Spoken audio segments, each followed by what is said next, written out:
Alors, ce que je vous propose, c'est avant aussi de commencer, c'est de présenter l'ensemble des personnes qui vont co-animer cet atelier. Donc, nous avons autour de l'écran donc Stéphie Keil. Stéphie, donc si vous voulez peut-être, je vous laisse vous présenter en quelques mots. Oui, tout à fait. Donc, je suis Stéphie Keil, je suis assistante sociale de formation, mais je suis surtout formatrice depuis 2016 sur les questions de handicap et sexualité auprès de professionnels du secteur médico-social et je fais de la conduite du changement également. Voilà. D'accord, impeccable. Merci beaucoup Stéphie. Docteur Guillet, je vous laisse la parole. Ouais. Merci Edouard. Benoît Guillet, je suis médecin hématologue médecin coordonnateur du centre de traitement des maladies hémorragiques de Rennes. Voilà. Impeccable. Merci beaucoup docteur, merci à vous. Donc nous avons également Émilie Cotta qui doit être connectée, qui est donc salariée de l'AFH et qui est directrice adjointe et qui alors attendez, j'ai pu me reconnecter, donc je vais enlever le téléphone.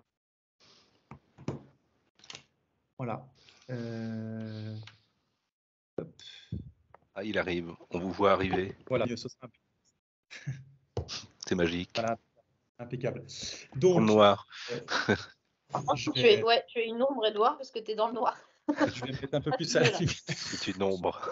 Excusez-moi, c'est les impératifs du direct. Hein, voilà, ce sera mieux comme ça. Ce sera mieux comme ça. Donc voilà, Émilie, je te laisse peut-être te présenter en quelques mots. Oui, bonsoir à tous. Donc Émilie Cotta, je suis directrice adjointe de l'AFH et organisatrice, une des organisatrices du congrès. Voilà, absolument. Merci Émilie. Donc, si le congrès a lieu, c'est en grande partie grâce à toi. Voilà, donc merci à toi d'être présente ici ce soir. Et moi-même, donc Édouard Hamelin, je suis donc bénévole à l'AFH et trésorier de l'AFH et également, comme vous le voyez sur le slide, en fait, patient ressources. Ça veut dire que j'ai été formé pour co-animer, notamment avec des professionnels de santé, des ateliers d'éducation thérapeutique sur différents thèmes, par exemple sur la sexualité, ça peut être aussi sur l'activité physique, voilà, sur beaucoup d'autres thèmes encore. Donc voilà, je serai ici ce soir notamment en tant que patient ressource. Voilà, patient qui signifie également, pour être encore plus précis, que je suis atteint d'une maladie hémorragique rare. Voilà. Donc voilà un petit peu pour les présentations. Ce que je vous propose maintenant, c'est peut-être de rentrer un petit peu plus dans le vif du sujet et peut-être vous dire un peu ce que nous allons aborder ce soir. Donc tout d'abord, voilà, pour briser la glace et rentrer rapidement dans le vif du sujet, on va vous proposer un petit exercice qui permettra de prendre un petit peu la température de tout le monde. Ensuite, on abordera un petit peu voilà, plus précisément sur la sexualité, qu'est-ce que ça évoque pour nous tous via un nuage de mots. Ensuite, nous aurons quelques questions qui seront abordées et on verra un petit peu comment essayer d'y répondre et comment faire en sorte de se sentir plus à l'aise avec ces différents sujets. Ensuite, le docteur Guillet pourra peut-être exposer différents cas qu'il a pu rencontrer, soit à travers des consultations ou à travers des échanges avec d'autres professionnels de santé. Et ensuite, nous débrieferons, nous ferons un petit peu une synthèse des différents échanges. Et puis, pour terminer, il y aura une place aussi pour des questions qui pourraient émerger soit de l'atelier ou soit que vous avez en tête et que vous vous posez depuis longtemps et qui trouveraient toute leur place ici ce soir dans l'atelier dédié à la sexualité et les maladies hémorragiques rares. Voilà le programme de ce soir. Je crois que nous sommes ensemble pour 1h30 à peu près. Je crois que c'est ça, Émilie, il me semble, jusqu'à 20h. C'est ça, hein, voilà. Donc, écoutez, on va commencer effectivement avec le premier petit exercice que nous allons vous proposer. Donc, Émilie, si tu veux bien passer la prochaine slide, s'il te plaît. Voilà. Donc voilà ce que nous vous proposons. En fait, c'est différentes photos. Il y a 9 photos qui sont ici présentes. Et l'idée, c'est de voir un petit peu, voilà, qui représentent des configurations assez différentes. Et ce que nous vous proposons, en fait, c'est de voir à laquelle des photos vous sentiriez le plus proche quand vous évoquez la sexualité, soit de vous-même ou soit d'un de vos proches qui est atteint d'une maladie hémorragique rare. Et puis, si vous voulez nous partager les numéros de photos via le chat notamment, écoutez, je vous laisse la main on se laisse quelques minutes et ensuite nous les commenterons.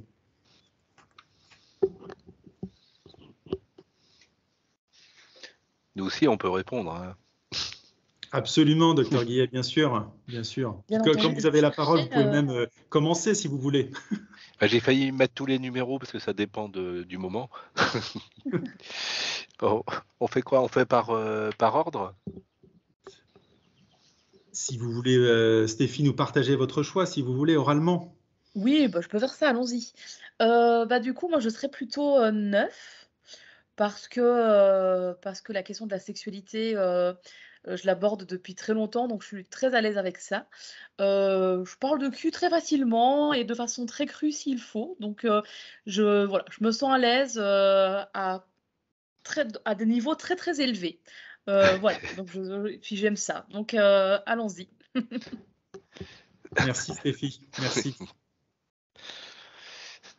Donc vous pouvez la pousser loin dans ses retranchements. Exactement. Alors. Je vois que les deux ont quand même une bonne tête d'avance, bravo. Alors moi, je vais dire pourquoi j'ai dit 2, et après, ou quelqu'un qui veut prendre la parole.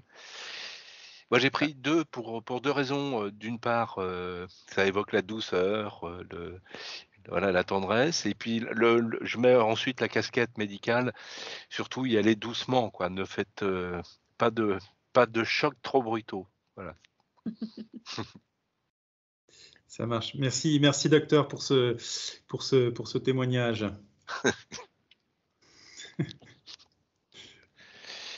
Les autres 2, quelqu'un veut prendre la parole? Alors effectivement, quelqu'un qui a choisi un 2. Je rappelle aussi, bien sûr, hein, si vous voulez apparaître sans votre nom, vous pouvez changer votre nom, hein, si vous souhaitez rester anonyme, il n'y a pas de souci, hein, bien sûr.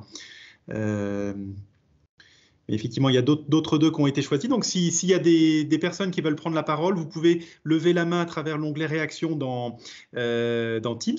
Donc, c'est bien sûr tout à fait possible. Alors, il y a le côté doux et amusé de Nicolas Grève. Tout à fait. C'est vrai qu'il sourit un peu. Ouais. Ouais, et puis il y a un petit côté avec les yeux qui se ferment, un petit côté à la fois peut-être malicieux, un petit côté timide aussi peut-être. On peut dire pas mal de choses. Pas mal de petites choses. Créatif certainement. Il est satisfait aussi, c'est un mouton qui est content, qui est satisfait, qui est tranquille et qui est amusé. Donc ça va, il a tout pour lui. Tout à fait.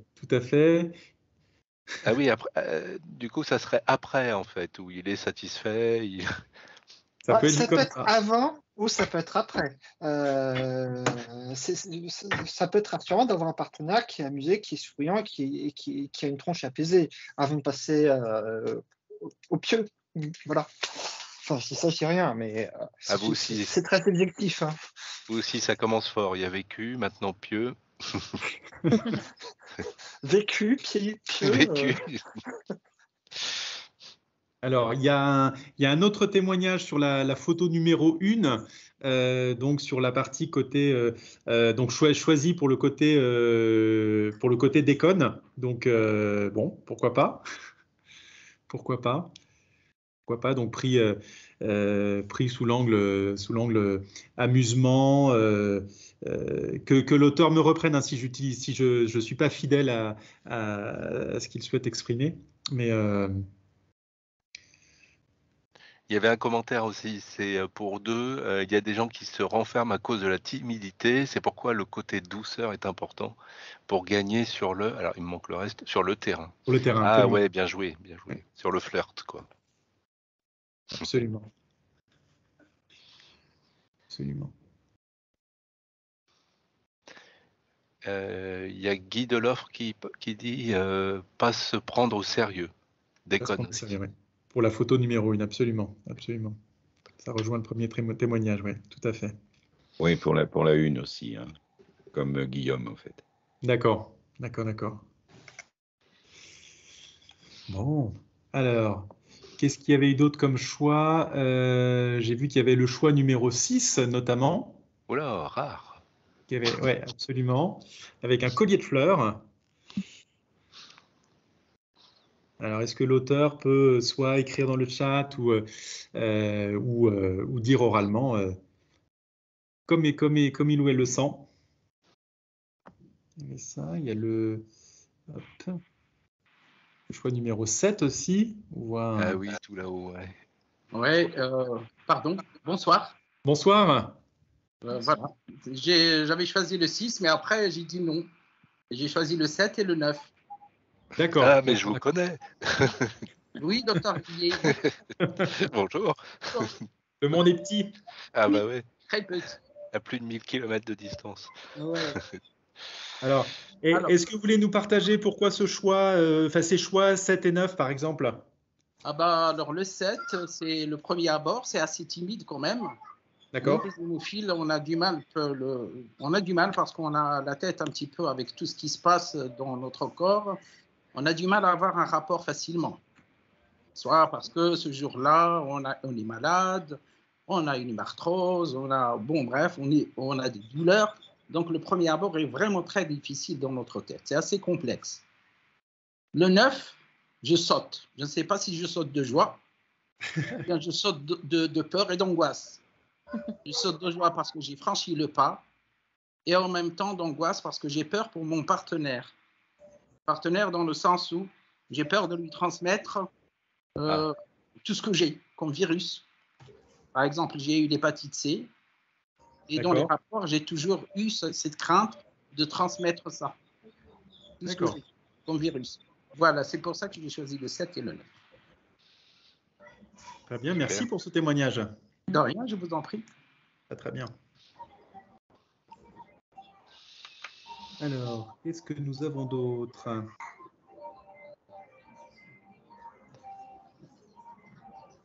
Il y a... Alors, il y a Jason Kabeya aussi, Jason qui a choisi 6, si vous voulez parler. Absolument. Moi, j'ai choisi aussi les 6 parce que je vois ça, c'est un peu un côté un peu réservé, un peu aussi curieux parce que on peut peut-être essayer un peu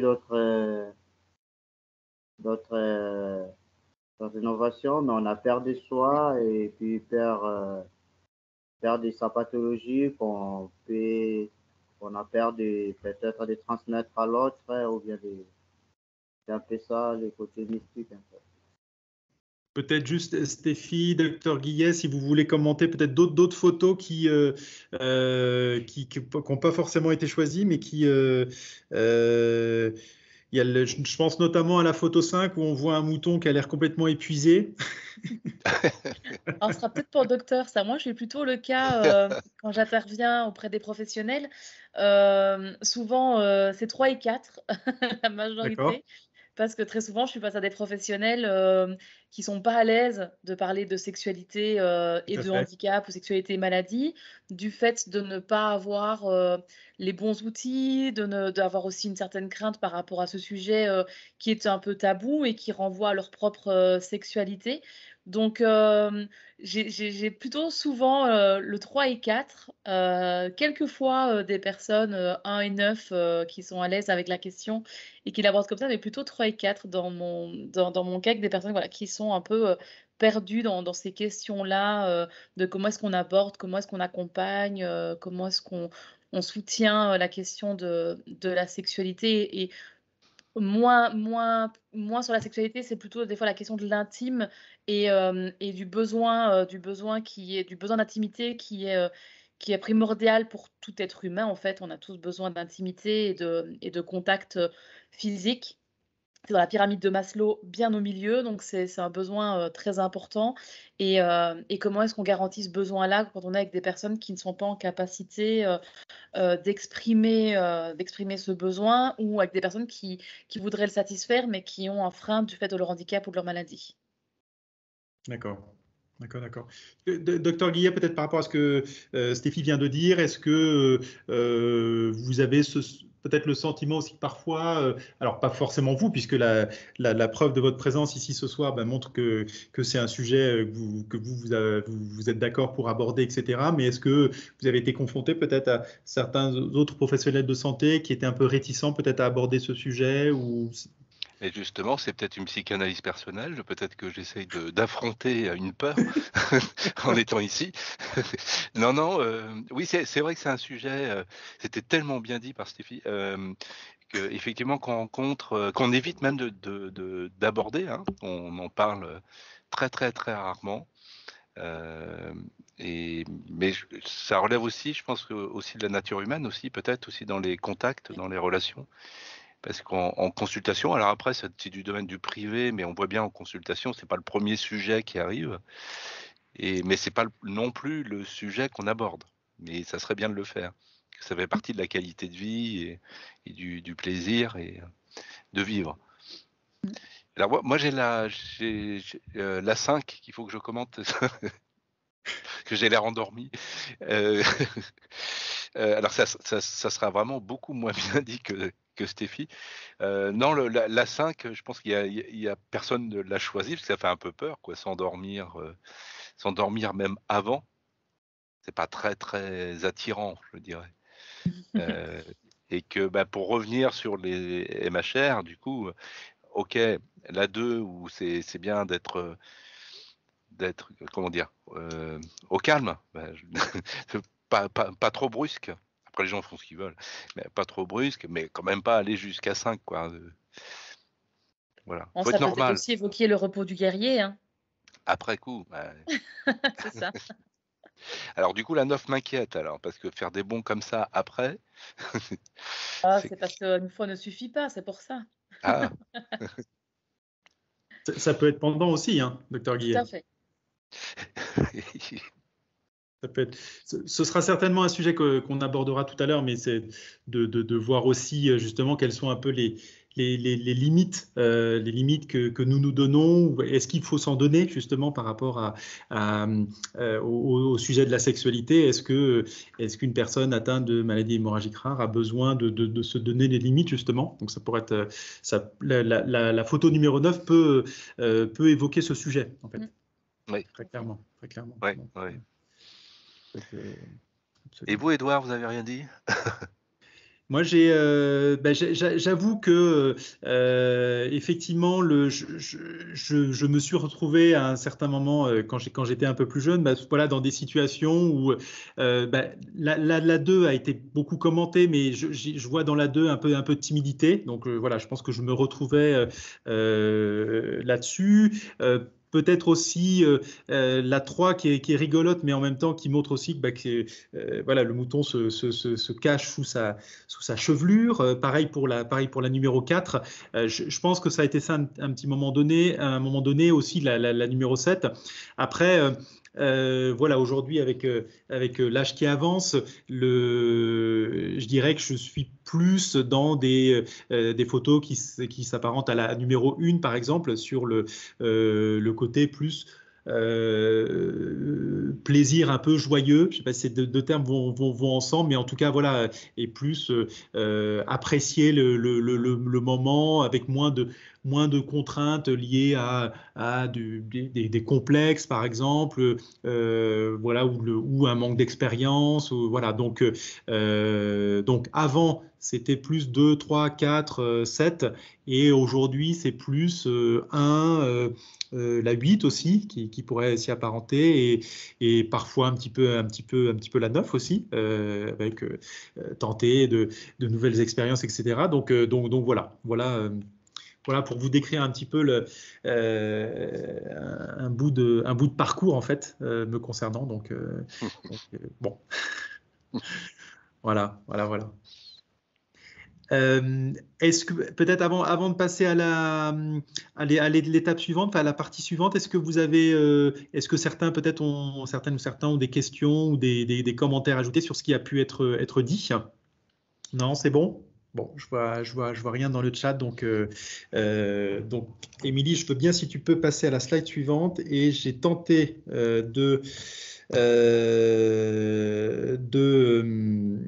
alors. Moi, j'ai tenté en fait je suis prête pour le nuage de mots. Il faut juste me donner la main pour que je puisse le partager.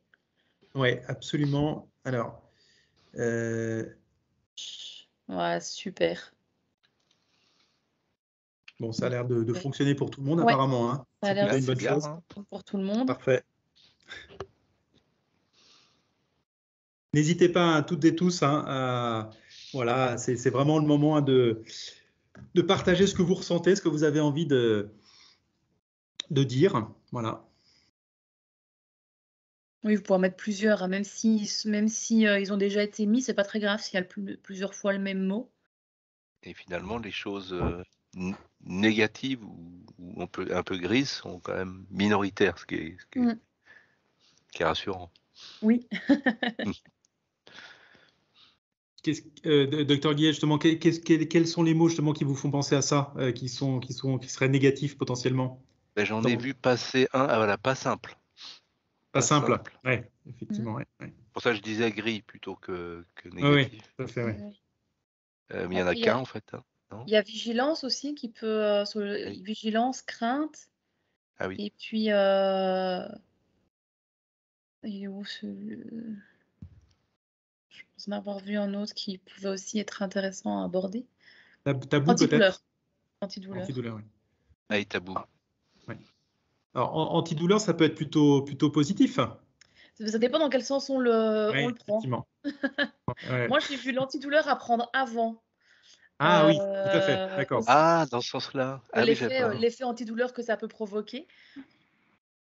Oui, tout à fait. Bon, Je pense qu'en effet, ça dépend comment est-ce qu'on peut le prendre. Oui, absolument. Non, mais effectivement, ça peut. Bon, bah c'est pas mal là. On a pas mal de. Vous dites, Stéphie, quand on commence à en parler, ou si comme vous voulez, on peut commencer. On peut commencer, le laisser actif. De toute façon, les mots peuvent continuer à apparaître pendant les échanges.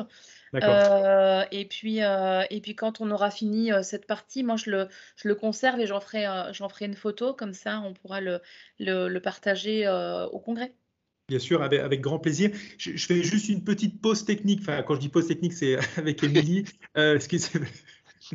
Émilie, juste par rapport au partage, tu pourras, parce qu'en fait, je n'arrive pas à m'envoyer le PowerPoint, je suis désolé, sur mon autre ordinateur. Est-ce que il y aura une rupture après ou pas, ou c'est OK pour toi? Faut juste que je m'envoie le PowerPoint par mail pour que je puisse le partager de l'autre PC, donc dans 5 minutes, c'est bon. Ok, bon, je pense que ce sera bon. Merci beaucoup, Émilie. Je suis désolé. Vraiment, là, je me suis démuni tout seul. Vraiment, bref, c'est. Stéphie, est-ce que. Donc voilà, c'était ça la pause technique. Stéphie, est-ce que vous voulez commencer à animer cette thématique de mots, ou comment vous voulez qu'on procède? Oui, je pense que ça, on peut tous un peu commenter ce que ça nous fait vivre de voir ça. Moi, en tout cas, en tant que formatrice sexualité, ce qui m'étonne toujours quand je parle de handicap et de sexualité, c'est que j'amène des évidences qui, quand on le dit, on dit non, mais c'est une évidence, mais en même temps, ça fait du bien qu'on se le redise. Et ce que j'ai pu dire tout à l'heure par rapport aux moutons et à cette première partie, c'est que, en fait, quand on voit ces mots, moi, ça me fait dire qu'en fait, les personnes concernées par une maladie ou un handicap, elles ont ce besoin de sexualité, d'intimité. Et au-delà de la sexualité, en fait, généralement, aborder la sexualité, pour y arriver, on va d'abord passer par du plus simple, entre guillemets, pour le pas simple, c'est-à-dire de passer par ce côté tendresse, caresse, ce côté plaisir, amour, joie, ce côté désir aussi.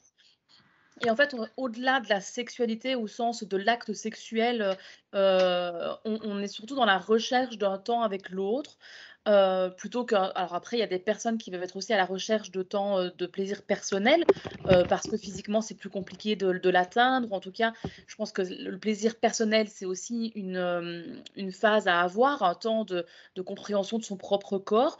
Ce que j'aborde moins, moi, dans ma vie professionnelle, parce que je suis au contact de personnes qui accompagnent à penser ça, mais moins souvent avec des personnes concernées sur leur recherche à elles de comprendre leur corps. En tout cas, je pense que c'est une partie à explorer. En tout cas, dans la question de la sexualité vient la question de l'intimité et vient la question de tout ce qui amène du positif et du plaisir, parce que ça répond vraiment à un besoin vital. Et je crois que quand on a une relation sexuelle intime, individuelle ou à deux ou à plusieurs, ça ne procure que du positif, ou en tout cas dans la majorité des cas du positif. En tout cas, ça fait penser à quelque chose de positif qui a des répercussions bien au-delà de l'acte lui-même. Donc ces mots me font aussi me rassurer là-dessus, sur le fait que quand je parle de sexualité, de personnes concernées par une maladie ou un handicap auprès des professionnels, je ne me trompe pas trop de voix quand je dis que ça procure en effet du plaisir, du bonheur, que ça fait émerger de l'amour, que ça répond à un besoin de tendresse, de relation, de communion, de partage. J'adore ce mot qui a été noté, mais également de relâchement. Je pense que c'est presque, ça devrait presque être prescrit dans une fiche de traitement, hein, de se satisfaire à ce niveau-là. Voilà ce que ça me fait dire. Merci beaucoup, Stéphie. Merci à vous. Mais effectivement, il y avait effectivement dans toute la partie partage communion, contraire de l'isolement. Alors j'imagine que c'est lié à rompre l'isolement en fait, et ça permet d'aller vers l'autre ou d'attirer l'autre aussi. Hein, ça peut être vu aussi comme ça. Et c'est vrai que c'est une notion qui est d'autant plus importante que il est très possible, hein, que la maladie nous éloigne des autres par différents aspects, par une activité qu'un patient ou qu'une patiente ne peut pas faire, et donc se retrouve seul en attendant que les autres vont faire leur activité. Et c'est vrai que dans la sexualité et tout ce qui est évoqué dans la sexualité comme l'amour ou autre, c'est vrai que ça peut être un bon moyen de rompre l'isolement en fait. Voilà, en tout cas c'est pas mal de mots qui sont évoqués là-dessus, hein, qui l'évoquent. Et également, alors on a une petite précision sur le mot antidouleur. Le plaisir prend le dessus sur la douleur. C'est intéressant. Intéressant, effectivement. Ouais. Ça pourrait vouloir dire que s'il y a un endroit du corps où ça fait mal, et peut-être que le plaisir lié à la sexualité prend le dessus, et détourne l'attention de manière positive, hein, donc sur la douleur. Donc intéressant, très intéressant. Je ne vois toujours pas le chat, hein, donc c'est bien de me lire les infos qui sont sur le chat, parce que je ne sais pas comment y accéder. Bon. Je m'occupe de faire le lecteur, Stéphie. Et il y aurait moins d'effets secondaires que des médicaments. Voilà, c'est ce que je voulais dire. Ah. Mais en fait, ça a été même prouvé, hein, que en fait, pour faire le parallèle, alors je connais pas très bien les personnes concernées par votre maladie, parce que donc je suis plutôt spécialisée dans les maladies neurologiques rares, donc des maladies qui touchent le corps au sens moteur du terme, et quand les personnes qui ont un handicap moteur qui soit de naissance, soit qui arrivent au cours de la vie, ce qu'elles peuvent dire avec le temps, avec l'abstinence imposée, parce qu'elles ne peuvent pas elles-mêmes se satisfaire, d'où le fait d'apprendre à connaître son corps et apprendre à connaître comment on peut avoir du plaisir intime individuel. avant qu'elles arrivent à comprendre où elles peuvent aller chercher ce plaisir, la colère peut prendre un pas important, des douleurs peuvent apparaître, des douleurs neurologiques qui ne sont soulagées avec aucun traitement médicamenteux. Et ces personnes, elles peuvent en effet devenir irritables, déprimées, voire dépressives, avec des douleurs très importantes un peu partout. Parfois des migraines, enfin en tout cas, même des problèmes de spasticité, donc avec des problèmes musculaires. Et quand on accède à la sexualité, en tout cas à la satisfaction d'un besoin intime, même au-delà d'un orgasme, hein, je ne parle pas spécialement d'une pénétration ou d'un orgasme, pour ma part, par exemple, clitoridien, si je me mets côté féminin, mais même un câlin, un toucher, un corps à corps. Et on sait à quel point le corps à corps est primordial si on fait la parallèle avec les bébés et leur maman à la naissance. On sait à quel point ce besoin physique, il est vraiment indispensable au bien-être de la personne, et c'est vraiment démontré que arriver à se satisfaire sexuellement permet d'apaiser justement ces tensions, relâcher les muscles et en effet soigner pas mal de douleurs. Et pour les personnes qui n'expriment pas de troubles, enfin qui n'ont pas de troubles neuromoteurs, plutôt sur le côté des personnes atteintes de troubles autistiques par exemple, qui peuvent avoir des comportements sexuels un peu déviants avec une surconsommation, enfin c'est sur une personne qui se masturberait à longueur de journée, ça vient réellement, ce genre d'acte vient nous signaler à nous professionnels qu'il y a un problème ailleurs. Donc le rapport au corps, il est vraiment intéressant à observer pour soi-même. Déjà en tant que personne, il faut déjà s'observer soi-même sur notre propre rapport à notre corps, mais en tant que professionnel, d'observer le rapport au corps de nos entre guillemets, patients, personnes concernées, il est indispensable pour parfois aller chercher des causes de douleur ailleurs. Donc vraiment, la sexualité, elle touche à, mais vraiment tout, à pas mal de niveaux. Donc je ne sais pas si vous pouvez, si ça vous parle ou si vous pouvez confirmer ça. Alors, c'est sûr que l'ensemble des mots qui ont été écrits là, qui sont à l'écran le montrent. Hein. Le montre, c'est sûr que ça évoque beaucoup d'aspects. Par rapport à ça, justement, docteur Guillet, est-ce que vous savez, nous savons que l'activité physique crée au bout de 20 minutes d'activité des sécrétions d'endorphines, je crois. Est-ce que au niveau de la sexualité, est-ce que de par vos connaissances en tant que médecin, est-ce que vous pouvez nous dire un peu peut-être ce qui se passe en termes de mécanismes au moment de l'acte sexuel, ou est-ce que ça peut justement, est-ce que c'est que psychologique ou est-ce que c'est aussi physique, le fait que ça puisse, parce que comme a été évoqué, alors antidouleur, mais aussi beaucoup de termes plutôt positifs. Alors évidemment tout ce qui est rompre l'isolement avec le partage, l'amour, etc. Mais aussi des mots très positifs comme bonheur, équilibre, voilà, tendresse. Est-ce que physiquement il se passe des choses en plus enfin voilà, au moment du plaisir par exemple qui est généré par la sexualité? Alors, merci de cette question.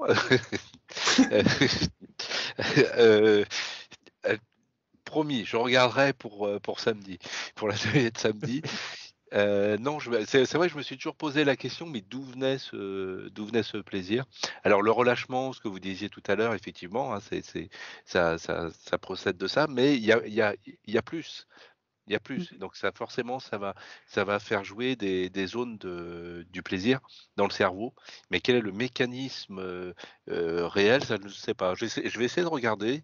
Stéphie, vous qui avez bien étudié la chose. Oui, j'ai pas en tête les termes très techniques, mais si d'ici samedi vous avez le temps, d'ailleurs vous avez tous à regarder sur Arte, il y a une émission qui s'appelle Le pouvoir du toucher, je crois ou Le pouvoir des caresses. Le pouvoir des caresses. C'est vraiment, ça explique à quel point le contact de la peau à peau est essentiel, et rien que ça développe. Alors je ne saurais pas dire les termes exacts hein, parce que je ne suis pas médecin et j'ai beaucoup trop de choses à retenir, mais en tout cas ça éclaire sur en effet ce que ça procure. Ouais, c'est Le pouvoir des caresses. Il date du 21 février 2002 sur YouTube ou sur Arte, vous trouverez. Alors, ce qui est sûr, c'est que quand on regarde chez les autres mammifères, il y a des échanges de phéromones aussi, hein, qu'on détecte plus, nous, parce qu'on est trop conscient, malheureusement. Mais il y a Ouais. aussi des échanges de phéromones, hein, qui sont extrêmement importants. Ouais. D'accord. Ah. Et alors justement, quel est l'effet de ces phéromones en fait sur sur l'organisme, sur la perception de la douleur peut-être? Est-ce qu'il y a, un lien direct là-dessus, docteur Guillet? Là aussi, c'est une colle. Sur l'attirance. Non, sur l'attirance, sur probablement que ça va agir au niveau des zones justement du plaisir du cerveau, mais ça mérite de développer un peu mieux ça. Donc, Ouais. sans D'accord. dire de bêtises. Il y a Nicolas qui lève la main Tout à fait. Merci Stéphie. et j'aurais Ouais, bien aimé. Nicolas. je voulais juste dire, oui, je voulais juste dire un petit truc, c'est que même lorsqu'on est en situation de douleur, le simple fait d'avoir ce moment-là, ça génère des endorphines, ça génère de l'ocytocine, et ça peut avoir un effet qui nivelle un tout petit peu le degré de douleur ressenti. Mais pour autant, avant de pouvoir passer à l'acte, il faut quand même réussir à se détendre suffisamment, à se calmer par le truchement des câlins avec l'autre, pour que le niveau de la douleur baisse.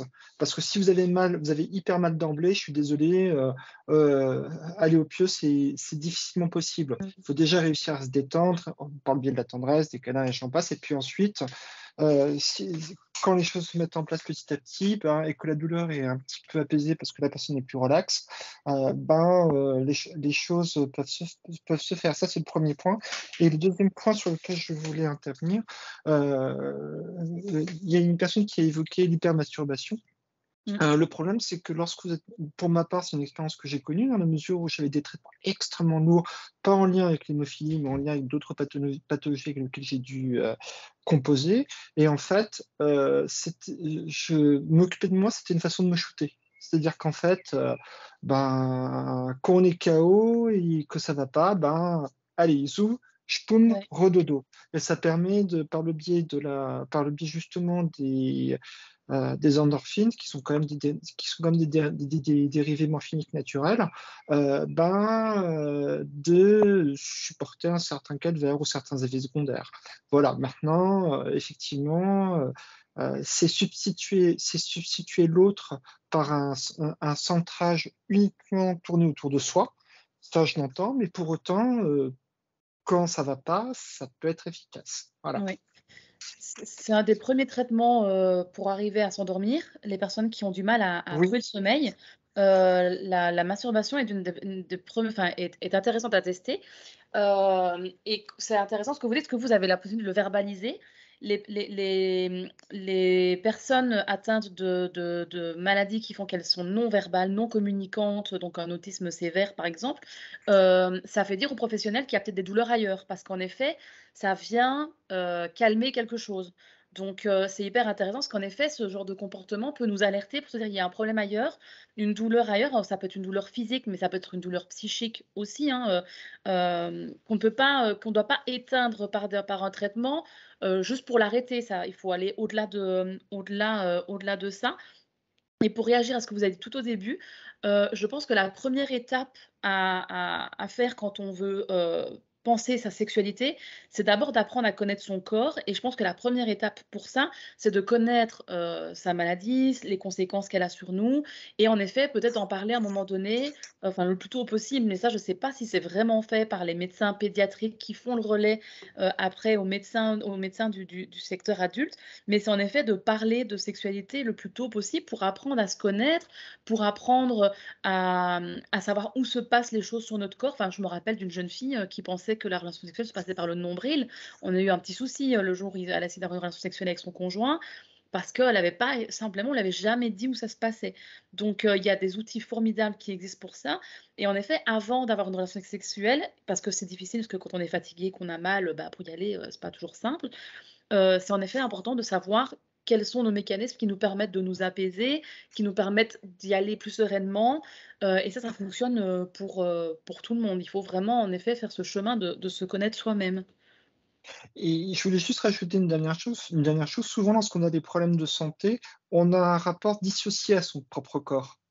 C'est-à-dire qu'on considère que, enfin, pour ma part, j'ai considéré que mon corps était le domaine de la maladie.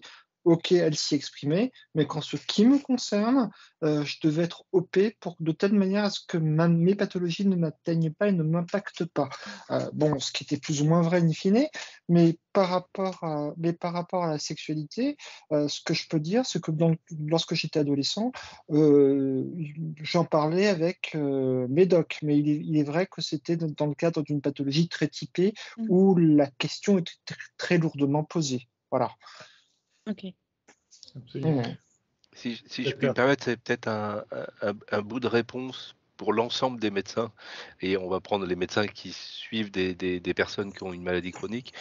Peut-être que la difficulté, c'est d'appréhender pour le médecin, hein, la part qualitative de la personne qu'on a en face. C'est toujours ça paraît beaucoup plus subjectif que quelque chose d'objectif qui est basé sur des chiffres et choses comme ça. Et donc c'est probablement aussi un défaut aussi, hein, probablement lié au formatage des études médicales, mais qui sont un peu nécessaires. Mais il y a besoin, je pense, dans la médecine qui vient, d'avancer sur ces aspects qualitatifs, sur ces aspects là on parle de la sexualité, mais il y a beaucoup d'autres aspects de qualité de vie qu'on n'aborde pas parce qu'on n'y pense pas, ou alors parce qu'on se met un tabou dans cette relation soignant-soigné, ce qui est assez idiot certainement, et qui n'est pas forcément toujours facile à aborder.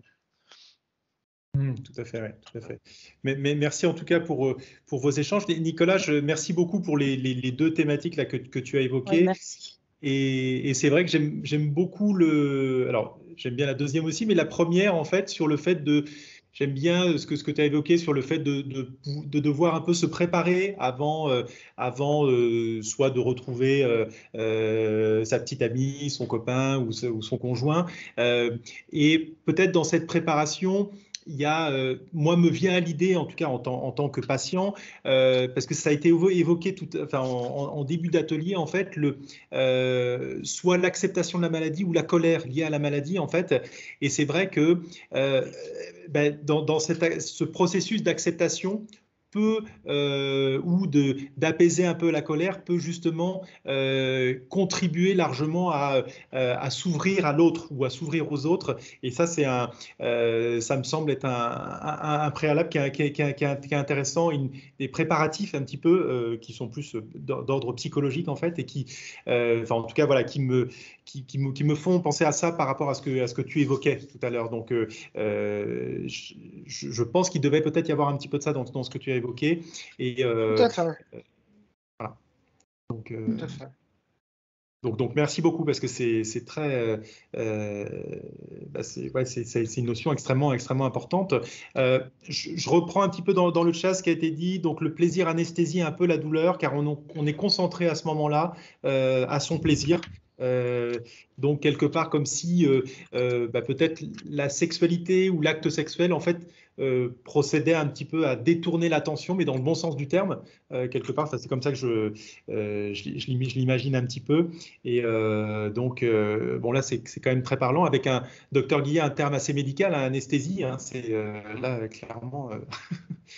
Mais c'est vrai que c'est quelque chose qu'on connaît de plus en plus, je dirais, sur les traitements de la douleur. Hein, alors, on parle d'hypnose, mais c'est de l'auto-hypnose. Hein, c'est pas Mesmer, hein, c'est de l'auto-hypnose. Donc et puis c'est la déviation de l'attention.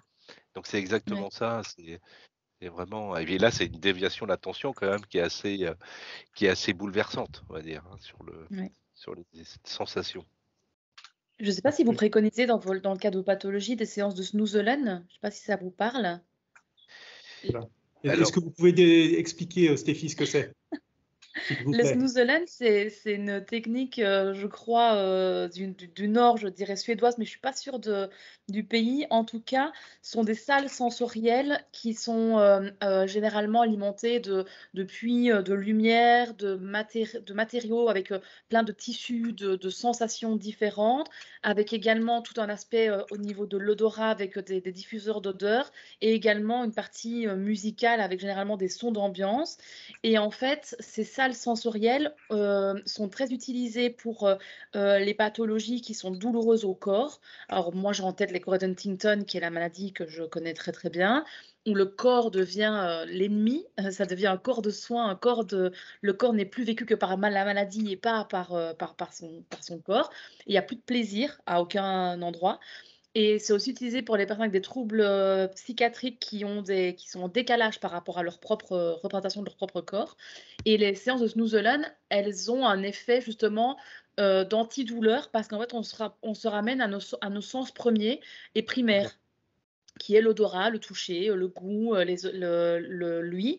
Et, ça a vraiment un effet hyper intéressant au niveau thérapeutique, comme un atelier, comme un toucher relationnel, comme des salles sensorielles, enfin des ateliers bol tibétain avec beaucoup de sons très particuliers.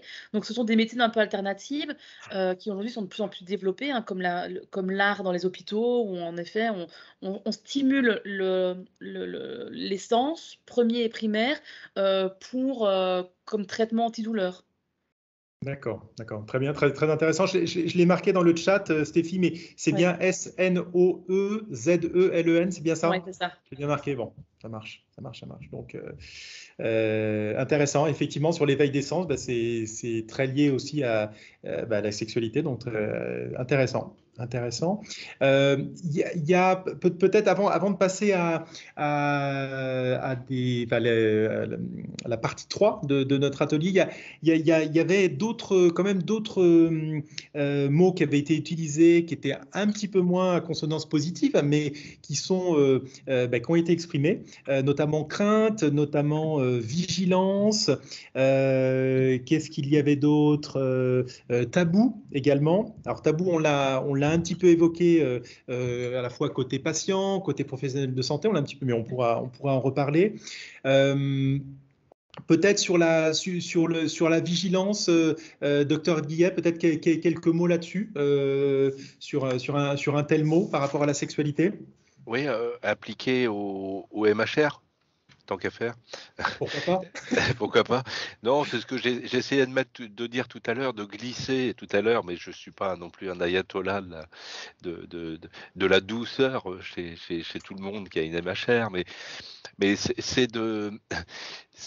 voilà, en faisant les choses normalement et en évitant les traumatismes trop importants, il n'y a pas de raison qu'il y ait des soucis. Donc ça, c'est sur le risque hémorragique. Et si le plaisir il vient justement, alors un plaisir consenti ensemble, s'il ne vient que parce que avec des gestes ou des mouvements un peu plus traumatiques, dans ces cas-là, c'est de se mettre en prophylaxie efficace. Faut pas oublier. Voilà, donc ça c'est la vigilance par rapport à ça, mais il faut pas s'en faire une vigilance qui bloque, une vigilance bloquante. Maintenant, on a la chance d'avoir des traitements qui peuvent protéger si on veut aller sur quelque chose d'un peu plus traumatisant. L'autre vigilance, ça avait été évoqué tout à l'heure, effectivement, malheureusement, c'est pour ceux qui ont eu une infection virale et qui ont cette peur de la transmettre. On sait bien que les infectiologues, et je parle du VIH, ce qu'ils disent, c'est quand la charge virale est négative, il n'y a pas de risque de transmission. Ils le disent bien. Hein. Donc, mais par contre, il faut avoir une charge virale, il faut être sûr, il faut être sous traitement. Donc voilà, donc cette vigilance par rapport à ça aussi. Voilà. D'accord. Ça marche. Merci beaucoup, docteur. Merci. Nicolas, tu lèves la main ou c'est la main que tu étais levée? Oui, je lève la main. Je lève la main aussi. Je lève la main par rapport au fait que lorsqu'on a plusieurs pathologies ou une seule pathologie, je pense qu'il faut distinguer deux types de relations. Il y a le coup d'un soir et puis il y a la relation sur le long terme. Et la question quelque part qu'il faut réussir à se poser, c'est OK, j'ai des problèmes de santé. Comment je vais me les représenter? Si je dois en parler, comment est-ce que je vais, entre guillemets, les vendre? Parce que quelque part, c'est un peu ça la question. Pour ma part, je vis avec le VIH depuis début des années 80. Bon, effectivement, ça a changé ma vie, mais pour autant, je suis en couple. Mais je suis en couple parce que j'ai réussi à travailler sur mes problèmes de santé, à élaborer une réflexivité, et donc à être au clair dans ma façon d'en parler à ma partenaire. Aujourd'hui, ma partenaire, elle est juste de temps en temps emmerdée par mon hémophilie lorsque j'ai un truc qui me placolie pendant 3 semaines parce que j'ai pu déconner avec un truc pour lequel j'ai pas voulu perfuser, par exemple. Voilà, mais pour le reste, c'est passé comme une lettre à la poste. Hein. Du moment que c'est bien présenté, c'est comme un plat. Si vous le servez bien, s'il est joliment apprêté, ça passera. Ensuite, si ça passe pas, les personnes ont le droit de ne pas vouloir savoir, les autres ont le droit d'avoir peur. Tant qu'ils vous agressent pas, qu'ils vous en veulent pas et qu'ils vous insultent pas, c'est déjà bien, c'est déjà pas mal. Voilà. Ça m'évoque le mot de confiance que je ne vois pas dans le nuage, mais qui est essentiel du coup dans ce cas-là. Ça compte, oui, c'est pouvoir faire confiance à l'autre, faire confiance à l'autre et accueillir sa confiance en retour. Ouais. C'est essentiel. Maintenant, bon, c'est une prise de risque, mais au moins dans le domaine du VIH, bon, U égale U, intransmissible, indétectable. Dans le cadre de l'hépatite B, il y a une vaccination. Dans le cadre de l'hépatite C, ça peut se traiter. Bon, c'est chiant à traiter, mais ça se traite. Et dans le cadre de l'hémophilie, bon, je dois avouer que ça n'a pas été le gros problème de mon existence. Mais bon, c'est très subjectif là. Hein. Ça marche. Merci Nicolas. Merci beaucoup. Merci. Écoutez, ce que je vous propose, est-ce que Stéphie ou Dr Guillet, est-ce que vous voulez rajouter peut-être des points qui n'auraient pas été abordés, même si l'atelier est loin d'être fini, mais est-ce que vous avez, voilà, par rapport aux mots qui ont été envoyés. Non, je pense qu'on peut passer à la suite. Ouais, ça vous va ? Ok, ça marche. Super, merci beaucoup. Émilie, est-ce que je peux te laisser peut-être reprendre la main pour partir cette fois-ci sur les questions ? Alors, bon, je me lance, Stéphie et Dr Guillard, j'ai bien compris, c'est ça ? Ouais. Bon, pour éviter les problèmes, je flirte dans les bars d'infirmiers-infirmières. Alors, qu'est-ce que ça peut évoquer une telle question ? Enfin, une telle affirmation. Bon, je me lance. Hein, est-ce que ça peut vouloir dire, voilà, moi en tant que patient, je me dis, tiens, si je vais dans des soirées où je serais certain de trouver des professionnels de santé, ils ou elles pourront me comprendre beaucoup plus facilement. Est-ce que c'est ça que ça veut dire? Ou alors, autre chose aussi, ça peut vouloir dire, si je vais dans des soirées où je trouverai plein de professionnels de santé, je serai en sécurité. Ça peut être ça aussi. Hein, ça peut être ça aussi. L'autre élément aussi, évidemment, pour des personnes atteintes de maladies chroniques, ces personnes-là sont habituées à côtoyer des professionnels de santé tout au long de leur vie, voilà, à des moments qui sont pas toujours très agréables. Alors, c'est pas lié aux professionnels de santé, hein, docteur Guillet, bien sûr que non. Hein, mais la situation fait que ça peut être une situation d'urgence. Ça peut donc, en tout cas, il y a une habitude peut-être de savoir communiquer, savoir qui s'établit petit à petit, et évidemment des relations de confiance, mais au-delà de ça, j'allais dire peut-être une certaine expertise ou une certaine confiance, je dirais même le fait de se sentir plutôt à l'aise, peut-être avec des professionnels de santé, parce que habitués à les côtoyer de manière plus ou moins régulière. Donc ça peut être ça, se sentir dans un environnement de confiance de ce point de vue-là. Tu oublies un truc, Edouard, très Vas-y, important, Nicolas. les éléments de langage. Alors, t'en penses quoi des aiguilles à 25 gauges? Tu vois? Non, mais voilà, voilà. Bon, par rapport à la phrase en question, je suis très mal placé pour en parler, hein, n'est-ce pas, Edouard? Mais disons que savoir avec quoi elle travaille, comment elle travaille, bah, ça permet d'avoir des éléments de drague. Je dis ça, je dis rien. Ça Voilà. donne des éléments de discussion. Oui, voilà. C'est ça. Et alors, quand tu dois utiliser un 4 rose, ça te fait quoi? Bon. Voilà. Et est-ce que peut-être avant de donner la parole à Stéphie ou au docteur Guillet, est-ce que parmi Oui. tous les participants, est-ce que ça vous évoque quelque chose, soit des scènes, des histoires ou je vois notamment dans le chat, docteur Diakité qui indique que voilà, qui évoque en tout cas la confiance, la sécurité, notamment s'il y a besoin d'intervenir pour des premiers soins. Donc ça. Voilà, j'aime bien cette idée-là, effectivement. Confiance, sécurité, tout à fait. Absolument. Ouais, je vais faire une petite remarque. Quand j'étais étudiant, j'ai beaucoup fréquenté ce genre de bar. Ah oui. Et oui. Par contre, elle m'aurait parlé d'aiguilles à 25 gauges, j'aurais fui. Bah alors, voilà. J'allais pas les voir pour parler de gauche. Voilà d'autres choses. Bon, c'est bon à savoir.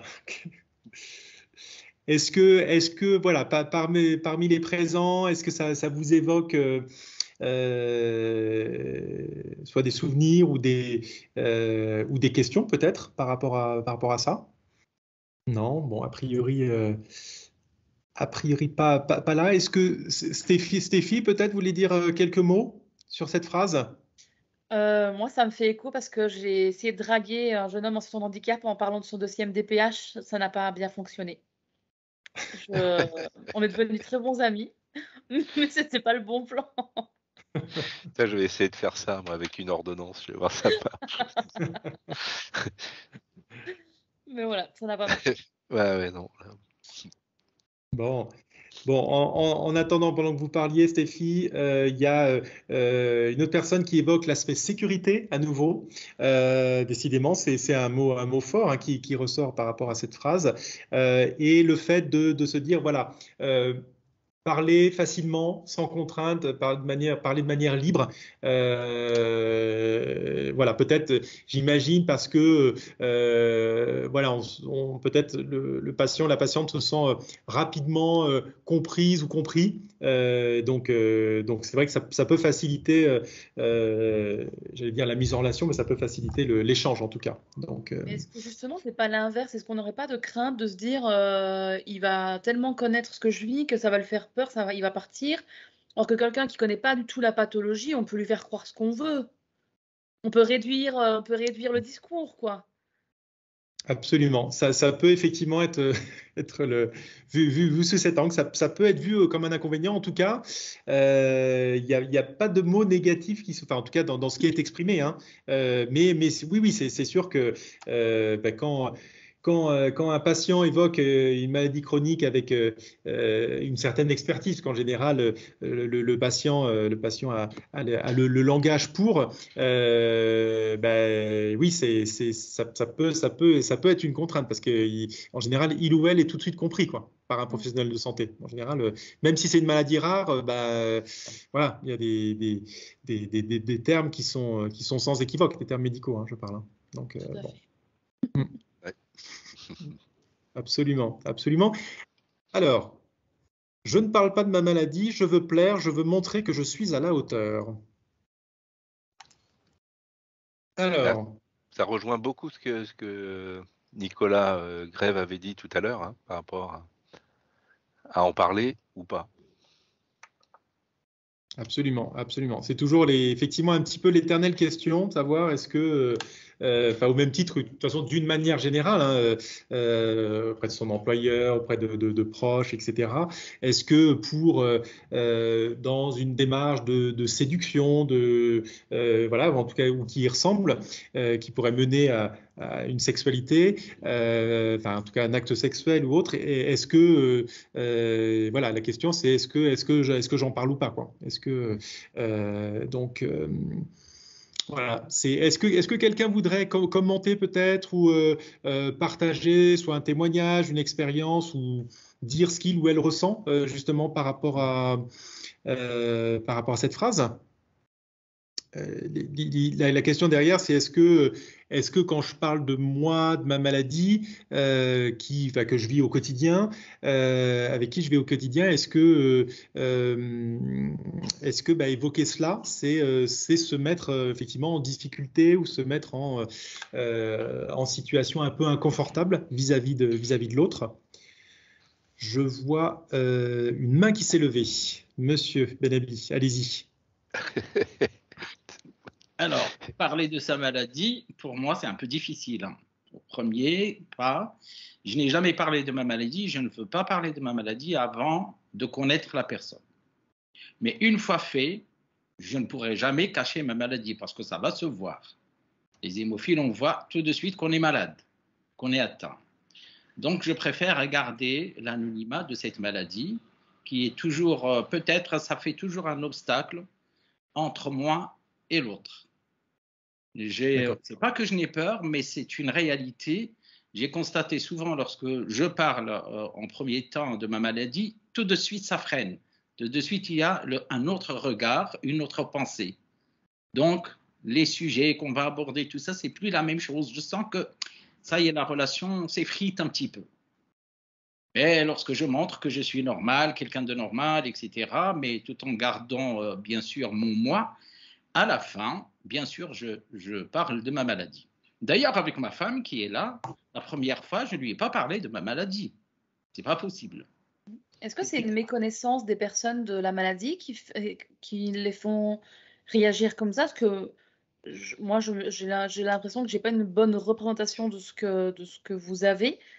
Et après, je travaille dans le secteur du handicap depuis tellement longtemps, puis des amis porteurs de maladies graves depuis tellement longtemps que ça ne m'arrête pas. Mais du coup, est-ce que les personnes que vous rencontrez, elles ont quoi comme représentation de votre maladie qui fait qu'elles peuvent faire un pas en arrière? Je ne sais pas, tout ça, ça se passe en moi, c'est entre moi et moi-même, je me pose des questions.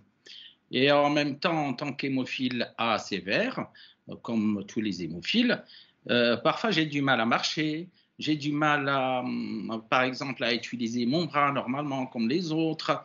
Et ça se voit.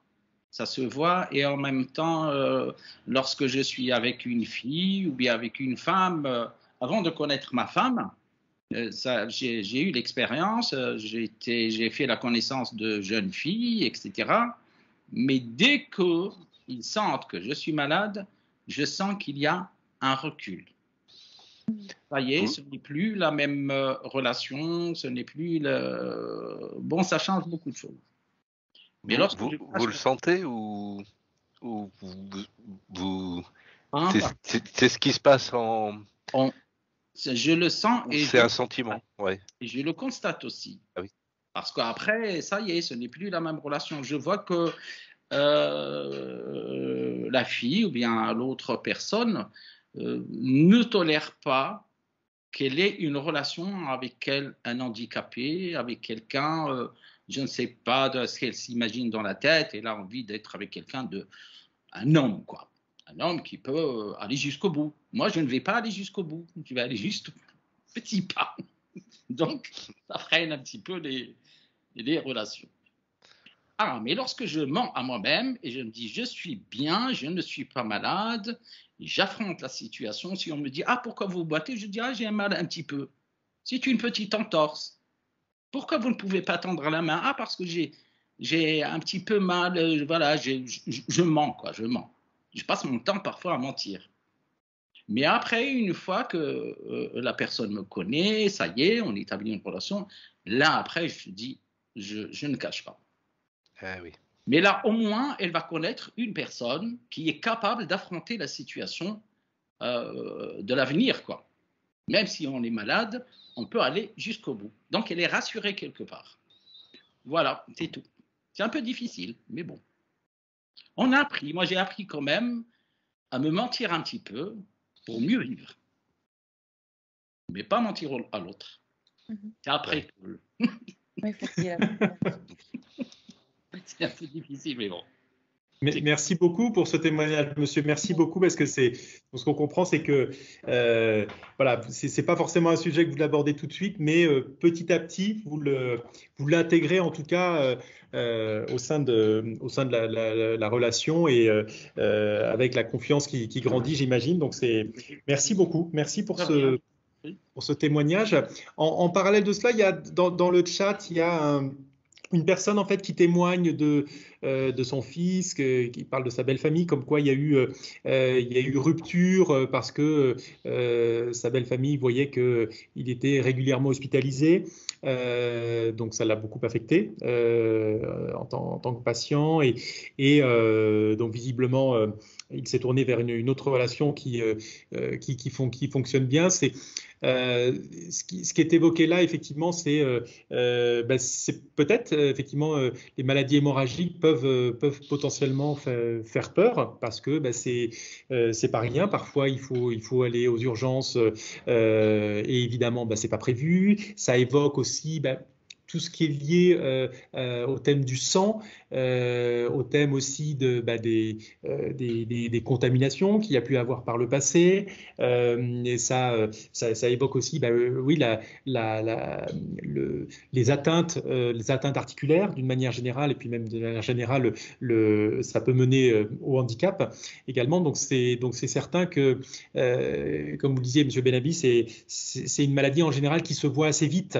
Et donc voilà, donc ça nécessite effectivement des éléments de langage certainement à avoir.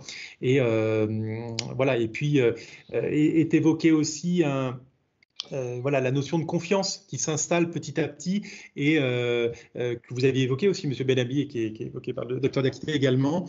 Voilà, donc c'est sûr que et tout ça est retranscrit à travers la manière d'exprimer sa maladie, la manière dont un patient, une patiente vit cette maladie. Et voilà, les mots qui passent sont évidemment très importants parce que c'est eux qui vont avoir une influence sur la perception de la personne en face, sur la manière dont le patient vit sa maladie, en fait, quelque part. Donc, peut-être, Stéphie, sur cette phrase, est-ce que vous vouliez rajouter peut-être quelque chose ?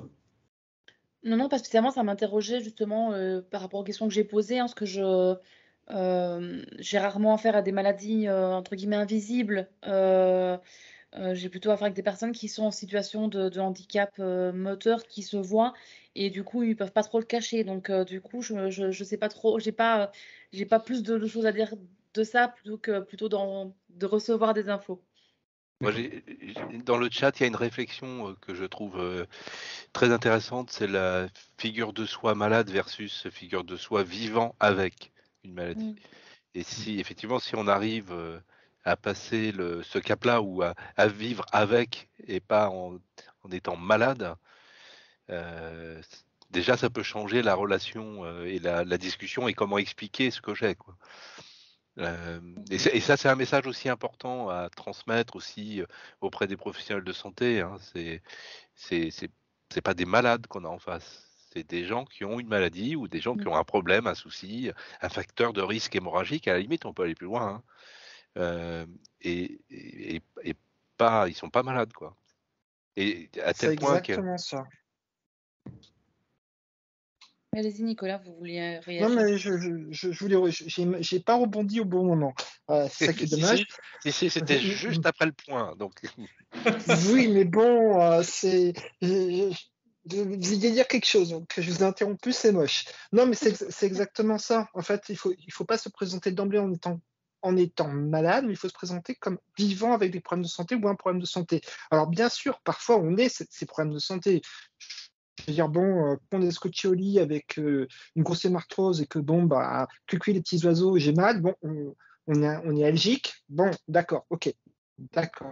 Mais ensuite, ça peut être plus ou moins désinvesti, même si, par exemple, on a un bras un peu flessomé ou qu'on boitille un petit peu. De toute façon, en y réfléchissant un petit peu, quand on abordera le troisième âge ou le quatrième âge, bon, on boitera tous, hein, peut-être, hein, mais c'est pas le sujet. Moi, je trouve que ce qui est vraiment important du point de vue de mon expérience, c'est de distinguer les deux. Je veux dire, je ne suis pas un virus ambulant, je ne suis pas un trouble hémorragique ambulant, je ne suis pas une bronche enflammée qui se traîne. Non, non, je suis une personne et je veux installer un rapport intersubjectif avec l'autre de telle façon d'aller à le rencontrer et qu'il aille à ma rencontre. Ensuite, ça marche ou ça marche pas. C'est deux choses différentes. Mais je pense que c'est une bonne idée que d'envisager les choses de ce point de vue-là, à mon humble avis. Et ensuite, chacun fait comme il peut. C'est pour ça que dans les termes qu'on utilise, quand on parle de quelqu'un qui a une hémophilie, on évite, on essaye d'éviter de dire l'hémophile. Hein. C'est la personne qui a une hémophilie. Alors, ça vient des anglo-saxons, donc c'est très politiquement correct à l'anglo-saxonne. Et donc, il faut vraiment, quand on fait ça, il faut vraiment le penser. Vous voyez ce que je veux dire? Enfin, voilà, c'est pas pour être politiquement correct, c'est pour être, pour faire comprendre qu'on est d'accord que les gens sont pas malades, c'est qu'ils vivent avec. J'ai le souvenir d'un petit comme ça qui est préado, ouais, juste avant l'adolescence, à 9 ans. Il était venu faire un soin, une consulte et puis après le soin. Et puis, visiblement, il y a une infirmière qui lui a parlé de sa maladie. Et sur le coup, il a rien dit. Et sur le chemin du retour, il a dit à sa mère, parce que j'ai eu sa mère après au téléphone, qui m'a dit, mais il m'a fait la réflexion, me dit-elle, mais je suis pas malade, j'ai pas de fièvre, j'ai pas de. Et alors que c'est un garçon qui a une hémophilie sévère, donc voilà, donc c'est un garçon avec la prophylaxie, jamais de souci ou très rarement. Comment lui dire qu'il est malade, quoi, et même les autres. Donc ça, c'est un point important. Et je pense que si tout le monde se met ça dans la tête, et je parle aussi des gens qui ont cette hémophilie, peut-être que ça peut simplifier aussi les relations, les explications. C'est pas facile, hein, je comprends que psychologiquement, ça peut être dur, mais c'est vraiment important de considérer qu'on est avec une maladie, mais on n'est pas malade. Absolument. Mais merci beaucoup pour tous ces mots et j'avoue qu'à titre personnel, je partage beaucoup parce que ça résonne énormément et notamment sur le fait que je reparle de quelque chose qu'on a parlé dont nous avons parlé en début d'atelier, c'est sur l'acceptation en fait, la colère et ou l'acceptation face à la maladie et pour moi c'est de ça dont ça parle et c'est vrai que c'est très très intéressant parce que ça change tout en fait. Pour moi en tout cas, ça a changé tout entre la colère du début de ma vie et puis aujourd'hui l'acceptation, le fait quelque part d'embrasser ma maladie puisque je vis avec de toute façon. Donc j'ai pris un engagement sur le long terme avec elle, voilà. Et évidemment ça change beaucoup de choses dans la manière de vivre déjà individuellement et puis de vivre aussi avec les autres quelque part et de cela découle beaucoup de choses et surtout beaucoup de choses positives en fait. Et c'est ce que je lis en tout cas dans tes mots, Nicolas, et puis dans ce que vous avez évoqué, vous, docteur, avec Nicolas. Voilà, c'est très, très intéressant et c'est bon, voilà. Bon, je m'y colle encore, c'est ça? Allez. Eh ben oui. J'enchaîne un maximum de positions pour montrer à l'autre ce dont je suis capable. C'est pour Stéphie, ça. Ah, Stéphie, c'est à et vous, là. Edouard aussi, qui fait des bons. Ça, c'est la photo numéro 9. Ah oui, moi, je fais l'étoile de mer, alors ça ne marche pas. Hein. Alors, Stéphie, on vous écoute. Qu'est-ce que je peux dire de cette phrase? J'enchaîne un maximum de positions pour montrer à l'autre ce dont je suis capable. Je pense que je ne sais pas si la question de la capacité ou de... Alors après, oui, c'est vrai que dans les mœurs, plus on est... je n'ai pas position, moi je dirais plus de montrer qu'on est souple et qu'on est endurant alors souplesse pour les filles, parce que nous, il est souvent entendu qu'on puisse mettre nos genoux derrière les oreilles. Et pour les garçons, peut-être une question d'endurance, hein, le concours de celui qui éjaculera le moins vite. En tout cas, j'ai récemment entendu dans des podcasts qu'il y avait des petits concours entre mecs, adolescents, ce soir, celui qui tirerait le plus longtemps devant un film porno. Mais du coup, je ne sais pas si la question du nombre de positions ou de la question de l'endurance et de la souplesse.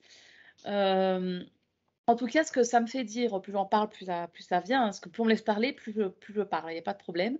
Ce que ça vient me faire dire, c'est que dans la relation, dans la rencontre, qu'on soit sur un coup d'un soir ou en effet sur la rencontre de l'homme de sa vie, la première relation sexuelle, elle est jamais réussie, enfin, en tout cas pour moi, parce qu'il y a toujours cette pression d'être à la hauteur, parce que au-delà de la question de la maladie, hein, juste la question d'un humain, parce que je suis pas malade, enfin on est plusieurs dans ma tête, mais ça n'a pas été diagnostiqué, donc pour l'instant je suis pas malade.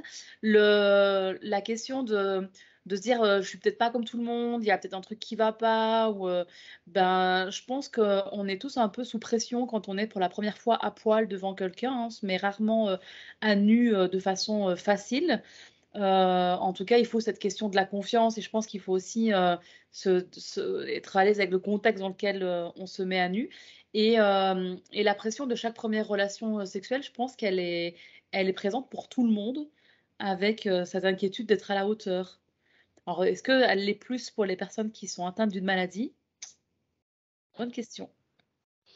Bon, merci Stéphie, merci beaucoup. Alors moi j'ai une question pour le docteur Guillet quand même. Hein. Y a-t-il un risque alors pour une personne, pour un patient, une patiente atteinte de maladie hémorragique rare d'enchaîner les positions, potentiellement les acrobaties J'avais pas posé cette question, tiens moi. Hein, est-ce que vous pourriez nous renseigner là-dessus? Alors je réponds quoi? Je réponds aucun risque. Pour pas casser l'ambiance. Non, évidemment, c'est la même chose qu'on disait tout à l'heure, c'est s'il y a des positions où je suppose que derrière il y a même comment dire, c'est supposé qu'il y ait des gestes traumatiques importants. Évidemment, c'est comme faisant du sport, il y a ce risque traumatique et donc ce risque d'hématome ou d'hémarthrose, pourquoi pas. Hein. Mais je le redis, c'est que si on le fait normalement, alors je ne sais pas ce que c'est normalement, faire ce type d'activité normalement, mais classiquement, on va dire, il n'y a pas de risque. Et après, c'est une question de choix. C'est comme les quelques-uns qui font du foot. S'ils font du foot, il faut qu'ils connaissent les risques et dans ces cas-là, qu'ils maintiennent une prophylaxie correcte. Et donc là, c'est la même chose. S'ils veulent tester toutes les positions, qu'ils fassent une prophylaxie. D'accord. Oui. Ça marche. Moi, Merci j'avais posé la question de est-ce que les personnes malades sont plus endurantes ou plus souples? Ah, alors après les arthropathies, le souci pour les plus anciens, le problème de souplesse, et les arthropathies, donc c'est des articulations qui sont abîmées à cause des saignements à répétition depuis l'enfance, et donc forcément, ça ressemble un petit peu à de l'arthrose. Hein, c'est entre l'arthrose et la polyarthrite rhumatoïde. Et c'est pour Stéphie, hein, c'est pas pour vous tous. Oui, tout à fait. Et du coup, ça grippe un peu quand même l'articulation, et donc ça fait perdre un peu de souplesse quand même, voire même beaucoup de souplesse. Il faut trouver d'autres techniques. Oui. C'est là où je rebondis, parce qu'en fait, c'est là où on revient à ce qu'on s'est dit tout à l'heure, c'est important de se connaître, c'est important de connaître ses limites, et puis aussi de savoir ce qui nous fait plaisir, parce que pour démarrer une relation sexuelle sainement, je pense que c'est important de démarrer par un petit temps de quelles sont nos limites, mais ça, je pense que ça vaut pour tout le monde, hein, personne malade ou pas. Quand on rentre dans une relation sexuelle, il y a la question du consentement, il y a la question des mots, du code à donner au cas où on dépasse la limite de celui qu'on a en face. Et la question du consentement à chaque moment de la relation sexuelle, hein, parce que le consentement, il est valable au début de la relation, mais il est valable aussi pendant l'acte sexuel, et c'est important. Et c'est important de se dire, en effet, en amont, comment est-ce qu'on prend du plaisir, qu'est-ce qu'on attend de l'autre, qu'est-ce qu'on n'aime pas, qu'est-ce qu'on ne peut pas faire, hein, parce que je pense que je suis pas, je manque peut-être de souplesse, donc moi, il y a des choses que je peux pas faire et il faut le dire aussi. Donc c'est important dans ce cas-là, je pense, de se connaître avant tout. Et je pense si on se connaît bien et qu'on sait où on est bon, on est performant sans pour autant enchaîner les positions. Tout à fait, je suis d'accord. Et il y a un truc qui est pas mal, c'est le débriefing après, hein. Ouais. Donc quand on le fait, du coup, il faut bien connaître la personne avec qui on est. Bah, ou pas, parce que pour un coup d'un soir, on peut tout se permettre aussi. Donc on peut aussi se permettre C'est pas faux. de lancer tout ce qui n'a pas été pour Voilà, s'améliorer pour la fois d'après. absolument. Alors, Alors, euh, pendant que vous discutez, allez-y, docteur, allez-y. non, c'est deux petits points de précision enfin, un point de précision, surtout, c'est pour une érection. Tout le monde sait maintenant, je pense, que c'est un afflux de sang important, hein, dans la verge. Donc, si on parle de sang, on parle d'hémophilie. Ben, pas là. Il n'y a pas de problème particulier. Euh, Quand il y a un problème de coagulation, ça pose pas de souci pour l'érection. C'est plus dans l'autre sens. Il y a des gens qui ont des maladies thrombotiques, donc le contraire, hein, de l'hémophilie, qui peuvent avoir des soucis très très très importants. D'accord. On parlera de priapisme. Donc il n'y a vraiment pas de souci avec l'érection. Et a priori, la masturbation, à moins d'y aller enfin, brutalement, il n'y a pas de souci non plus. Enfin, je pense qu'il y en a qui ont plus d'expérience que moi de cette affaire avec masturbation et hémophilie, donc je vous laisse la parole. Merci, docteur. Je voyais, je réagissais là, dans le chat, il a été évoqué la rupture du frein. Est-ce que c'est un sujet ou pas? Oui, c'est un sujet. Alors, la rupture du frein, c'est très très très rare, hein, un acte classique, je vais utiliser pour éviter normal, c'est très rare. Enfin, et il D'accord. n'y a pas plus de rupture de frein avec une maladie hémorragique que sans. Mais quand il y a une rupture de frein, ça saigne beaucoup. D'accord. Et le deuxième souci qu'il peut y avoir, mais ça c'est chez tout le monde, ça arrive à tout le monde une rupture de frein, c'est que les rapports suivants sont très compliqués. Et donc vous arrivez très très souvent, habituellement, on va sur une circoncision pour enlever le prépuce, parce que vous êtes D'accord. gêné par ce prépuce qui se décalote en permanence au moment où il faut pas, quoi. D'accord. Et est-ce que ça génère des problèmes aussi en termes de fellation? La rupture du frein, Non, dans l'acte, est-ce qu'il y a des actes qui peuvent être problématiques? Je me c'est les suis actes. demandé. Rien du tout. C'est les actes violents, hein. C'est en dehors de la rupture du frein, c'est ça? Ouais, ouais, Bah, si, je sais pas, parce que une la fellation peut sodomie, par être. exemple. La Ouais, par sodomie, exemple aussi. bah, il faut penser à mettre de la vaseline. C'est quand même Mm. plus simple. D'abord, ça peut faire moins mal. Après, il y a peut-être qui aiment ça. Mais c'est moins traumatisant pour les deux, hein. Il peut y avoir des Mm. hématomes de verge aussi, hein. Ça Ouais. arrive. Moi, j'en ai vu une fois, effectivement. C'est embêtant. Oui, c'est dans ce cadre-là que je pensais pour la fellation. Est-ce que ça peut provoquer justement des hématomes? Alors la fellation elle-même, ça dépend avec quoi vous faites la fellation. Si vous mettez les dents, effectivement, si vous mordez, Ça il peut dépend y avoir qui. un hématome. Mais fait avec douceur, il n'y a pas de souci. On fera un Ça marche. guide, hein, pour le week-end. Oui, c'est ça. A été demandé voilà, qu'est-ce qu'une rupture de frein, docteur Guillet, si vous pouvez peut-être en Ah, 3 mots. le frein, c'est vous voyez le prépuce, hein, c'est le petit chapeau. Enfin, pour ceux qui sont circoncis, du coup, vous l'avez plus. Donc, mais pour les autres, le prépuce, c'est le petit chapeau qui recouvre donc le gland, et ce chapeau, il est maintenu une sorte de ligament, vous verrez, hein, qui est sous le gland. Et ce ligament tient le prépuce. Pareil, vous avez un frein, si vous passez le doigt, pardon, sous la lèvre supérieure et la lèvre inférieure, vous sentez, il y a juste une petite membrane. Et ben c'est ça, c'est le frein qui retient la lèvre, et c'est le même système au niveau du prépuce. Très bien, merci. Merci beaucoup, docteur. Je vois qu'il est déjà 20h15, donc il va falloir que nous arrêtions, nous concluons l'atelier. Je voudrais peut-être, avant Stéphie, docteur Guillet, vous laisser à tous les deux le mot de la fin. Voilà, vraiment vous remercier tous les deux pour les échanges, pour vos apports d'expertise sur le sujet de la sexualité associée aux maladies hémorragiques rares. Je voudrais aussi remercier toutes les personnes qui sont à l'origine de cet atelier et notamment dans ces personnes, il y a Maryse Dien qui œuvre beaucoup, notamment sur les congrès, mais pas seulement. Et donc, si le congrès a lieu cette année comme les d'autres années, et le dernier congrès en date en présentiel, en tout cas, c'était en 2018. Donc, vous voyez, ça date, sachant qu'il y a eu un congrès en ligne fin 2020. Donc, un grand merci, Maryse, pour l'organisation. Merci également à Émilie pour ta présence, et tu as beaucoup œuvré également pour la tenue de ces ateliers. Voilà, vraiment un immense merci, et pour tous les échanges, tous les participants qui ont été là ce soir. Merci pour vos témoignages, vos mots. Je retiens vraiment quelque chose de ce qui s'est dit ce soir. En fait, c'est l'importance des mots, en fait, l'utilisation des mots, et de cela transcrit beaucoup de choses. Voilà, donc s'approprier les bons mots, et très sincèrement, un atelier comme celui-ci, moi, m'aide beaucoup, voilà, c'est formidable, c'est formidable. Docteur Guillet, je vous laisse la main, et ensuite Oui. Stéphie. Je suis pas galant, alors désolé Stéphie. C'est moi qui le suis. Garde le meilleur pour la fin. Bah oui, ça c'est sûr.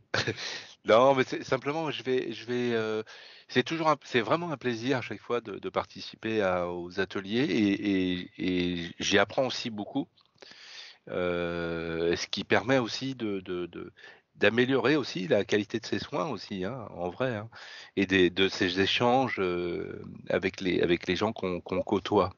Que ce soit dans la vie de tous les jours aussi, pas que avec une blouse blanche. Et donc c'est vraiment un énorme plaisir. Jusqu'à maintenant, les webinaires que j'avais fait surtout avec la commission femmes, qui était aussi très agréable et très, très bien organisé, avec Madame Dien aussi, toujours là, et Émilie Cottard.